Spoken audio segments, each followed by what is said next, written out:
Finally यता Bucharest आइपुग्यो कहाँबाट के गरेर आयो मलाई पनि थाहा छैन बिहान निन्द्राको तालमा ट्रेन चढ्दै यता आएँ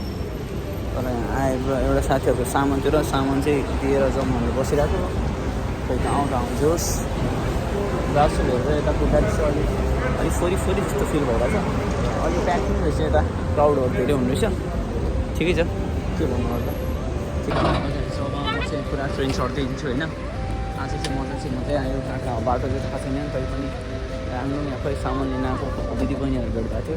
उनीहरूले पुरा सुनाइरहेको छ कहाँ के गर्ने भनेर त्यही भएर टक्क चिजमा हिँडिदिरहेको छु ए ट्रेन पनि यहाँ फेरि पुरा छ फेरि रमाइलो भइरहेछ यस्तै हुँदैछ सब रमाइलो छ अब स्टेसनमा चाहिँ आउँछ त्यही चिल भइरहेछ आज घुम्दैन ठाउँहरू घुम्दा रमाइलो हुँदैछ र गाइसमा चाहिँ यहाँ ठ्याक्कै यो ओभर भन्ने ठाउँको बुखारेस्टको ओभर भन्ने ठाउँमा छु अब त्यो दाइलाई सामान डेलिभरी गरेर जान्छु भने त्यो त आएकै छैन खोइ कहाँ गयो त्यो त थाहा छैन यो चढ्ने हो कति नम्बरको म चढ्ने 35 नम्बरको 335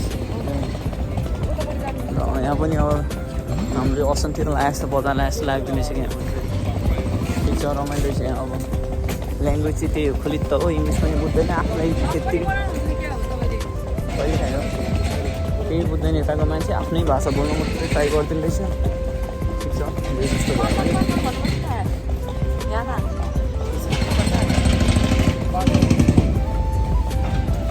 फाइनली दुईवटा सामान डेलिभरी हान्दियो दुईवटा सामान डेलिभरी हुन्थ्यो एउटा मान्छेले चाहिँ 50 रुपियाँ दिनु गयो अनि अर्कोले चाहिँ के गरेको फसेन अर्को मान्छेले मलाई पुरा बस कार्ड बनाएर गइदियो त्यो ठिकै छ त्यति गरिदिनु आफूले आउने थियो फेरि आफ्नो सामान लिनु एउटा साथीको आउँछ रहेछ लगभग बसमा नै लगभग 45 मिनट चाहिँ लाग्छ सबुन कमाउनु पुरा त्यही टाइम लाग्छ 45 मिनट बसमा त्यहाँबाट चाहिँ 7-8 मिनट हिँड्नुपर्ने रहेछ त्यहाँबाट फेरि एउटा दिदीकोमा जानुपर्छ दिदीकोमा जान्छ त्यसपछि फेरि उताबाट फर्केर आउँदैछ यता दिदीलाई भेट्यो दिदी भन्दा नि एउटा साथीलाई उसलाई पनि भेटेर जानुपर्छ त्यो रमाइलो आइरहेछ ल गाइस मैले चाहिँ यता हाम्रो समुलाई ठ्याक्क फाइनली भेटिसकेको ल यता हाल्छ नि साथी अलिकति केही हुन्न अलिकति त केही हुन्न कि यसो हेरिदिउँ न अलिकति ल समुलाई यसो फाइनली भेट्छु रुमनी आएर नि है अडिक छ गाइस अब बेलुका अरू अपडेटहरू नै आउँछ है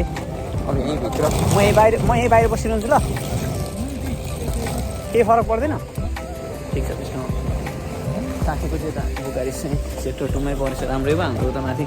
ब्रासोकतिर जाउँछ यो मेरो एउटा ठेलागाडाको हो हिँड्ने ठेलागाडाको हो गाडी छ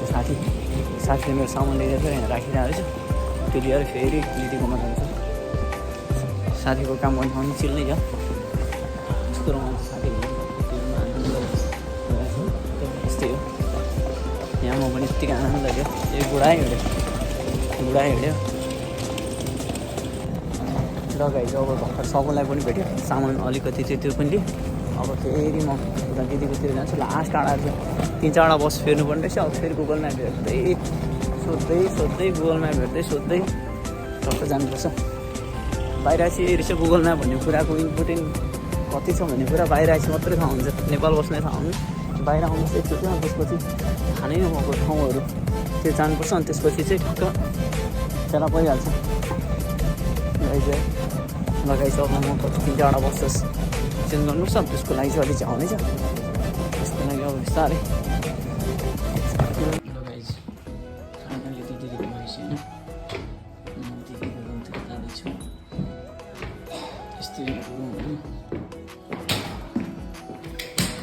आफ्नो कामखेरि एक रुम हिँड्यो यता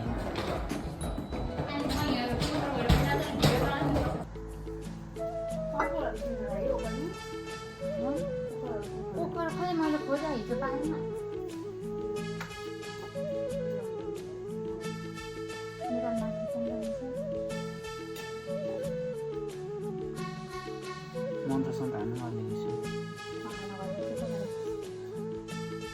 सुन्ने गरी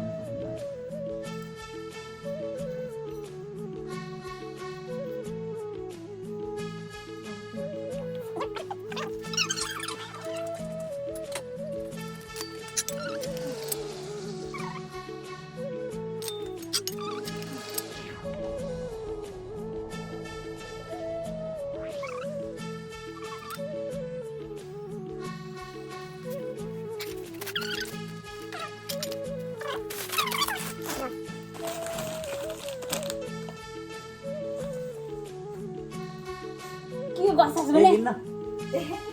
अनि म यहाँ गर्दा छु ल्याङ नगर सान भाइ छिटो न म यो सामान खोज्छु भने छिटो यो दिन्न छिटो के यहाँ राख सक्नु यहाँ ए लिन्न छिटो छिटो लिन्न भने के ल्याङ नगर त्यहाँ छिटो लिन्न त्यहाँ राख भुइँमा राख्न ए लिन्न छिटो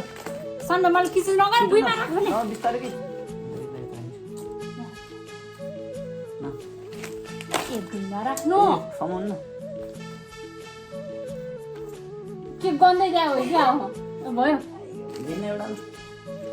पैसा अब के भन्नु दिदी भन्ने शब्द कसरी लिनुहुन्छ दिदी दिदी त मेरो भगवान् फाइनली दिदीलाई भेटेर टिका लगाएर फर्किँदैछु अब स्टेसनतिर जाँदैछ नथिङ बस चिलमा हिँड्दैछु 7:89 dan Western på 7 यस्तै छ Då något.